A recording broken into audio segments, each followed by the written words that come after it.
মাঝে, মাঝে মনে হয় সেরা রাঁধুনি হয়ে গিয়েছি। আসলে যেকোনো কাজ যদি একাধারে অনেকদিন করেন বা প্রায় করতে থাকেন, সেই বিষয়ে কিন্তু আপনি এক্সপার্ট হয়েই যাবেন, ঠিক না? তো তেমনই হচ্ছে আমরা আগে রান্নাবান্না করতে না পারলেও মহিলারা যখন বিয়ে হয়ে যায় তখন কিন্তু রান্না করতে পারি ভালোই। আসসালামু আলাইকুম এভরিওয়ান, সবাই কেমন আছেন? আশা করি সবাই ভালো আছেন। আজকে হচ্ছে রাত্রে বিশ্বকাপ ফুটবল ফাইনাল ম্যাচ, সেজন্য হচ্ছে বাচ্চাদের আবদার, তাদেরকে বিরিয়ানি রান্না করে দিতে হবে। আর সেই জন্য হচ্ছে রাত বাজে এখন 9টা, সব কিছু প্রস্তুতি নিয়ে রান্না বসিয়ে দিছি, কারণ হচ্ছে চুলার মধ্যে যেহেতু রান্না, এই জন্য একটু সময় লাগবে আর সিদ্ধ হতে। সেই জন্য একটু আগে ভাগে রান্না বসিয়ে দিয়েছি, কারণ যখন ম্যাচ শুরু হবে তখন যাতে খেতে পারে। তো আমি সুন্দর করে হচ্ছে গরুর মাংস আগে থেকে ভিজিয়ে রেখেছিলাম, গরুর মাংস দিয়ে আজকে বিরিয়ানি রান্না করব। তো আমি পেঁয়াজ বেরেস্তা করে নিচ্ছিলাম, আর কিছু পেঁয়াজ বেরেস্তা আমি উঠিয়ে রাখবো, কারণ পরে সুন্দর করে হচ্ছে পরিবেশনের সময় দিয়ে দেব। এভাবে দিলে কিন্তু স্বাদটা একটু দ্বিগুণই হয়। তো বেরেস্তা পেঁয়াজটা ভাজা হয়ে গেছে, এদিকে বেরেস্তা করা রেখে দিয়েছি।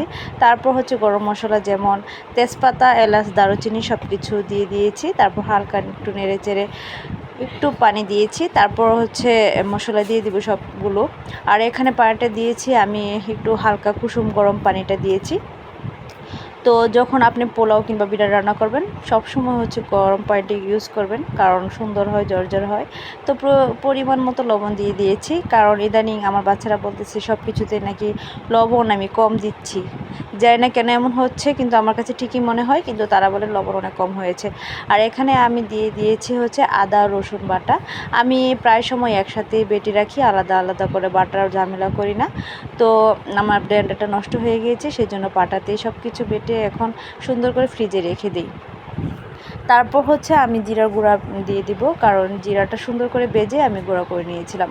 আর তো এখানে হলুদ দেওয়া যাবে না, যেহেতু বিরিয়ানি হবে সাদা বিরিয়ানি। আর একটু মরিচের গুঁড়া দিয়েছি, কারণ জাল জাল হলে একটু ভালো লাগবে। তো এই মরিচের গুঁড়াটা দেখতে যেরকম লাল, কিন্তু সেরকম জাল না, অনেকগুলো দিলে হচ্ছে সেরকম জাল হয় না। তবে আমরা যে জাল বেশি খাই তেমন না, আমরা পরিমাণ মতো জাল খাই। তো এখানে দিয়ে দিয়েছিলাম একটু জিরা। তো তারপর সুন্দর করে নেড়ে চেড়ে কষিয়ে নেব, কারণ ভালো করে কষা না হলে কিন্তু কোনো কিছুই ভালো লাগে না। আর রাত্রিবেলা একা একা রান্না করতেছি, বাচ্চারা তো বাচ্চাদের মানে খেলা নিয়ে ব্যস্ত তারা। তো কষানি হয়ে গিয়েছে, এখন আমি সুন্দর করে হচ্ছে আর একটু নেড়ে চেড়ে মাংসটা দিয়ে দেব, কারণ মাংসটা সিদ্ধ হতে একটু সময় লাগবে।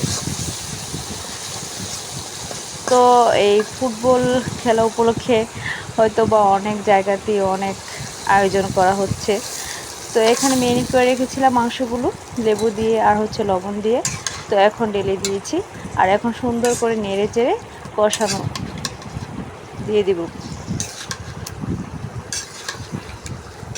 তো সুন্দর করে কষানো হয়ে গেলে আমি চাউল দিয়ে দিব। আতপ চাউলটা আমি আগে থেকে হচ্ছে ধুয়ে রেখে দিয়েছিলাম, যাতে সুন্দর করে পানিটা ঝরে যায় আর জর্জরা হয়।